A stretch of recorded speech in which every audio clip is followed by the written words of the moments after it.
Naarestar kan personalis kan Tigaon Municipal Police Station ang duwang personang may kasong estafa sa pigkasar na Manhunt Charlie Operation sa Barangay Karaykayon, Tigaon, Camarines Sur alas 8 nin aga kan Miyerkules, Enero 15. Pigbisto ang mga sospek na sarong 63 anyos na babayi may agum asin residente kan Del Carmen Street, Barangay Nato, Sangay, Camarines Sur, asin sarupang 57 anyos na babayi may agum asin residente kan Sitio Marigorong, Barangay Guba, Tigaon, Camarines Sur. Sa impormasyon, parehong sinaangatan ng reklamo ang mga akusado huli sa pamimigay subuot in mga pampublikong dokumento. Dito po sa violation po ito ng yung nabanggit po natin kanina, yung sa estafa through falsification of public document ng under sa Article 172 ng Revised Penal Code. Pigsasabi man na miyembro ang duwang suspect nin sarong grupo na modus na ang pamimigay nin mga papeles, siring kan mga titulo nin daga, partikular na sa nasabing banwaan. Sa presente, nasa kustodiya na kan Tigaon MPS ang mga suspect para sa magkakanigong disposisyon.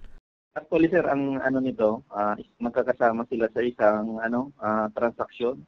Nagkataon ang ang paliwanag nila dito, nagkataon nag-witness sila sa isang bilihan ng lupa. Actually pala yung lupa hindi naman talaga sa nagbenta.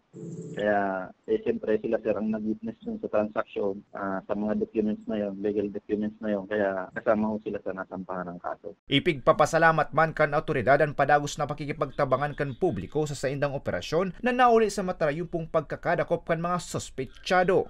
Para sa mga baretang tatak Bicol, Ariel Ubea.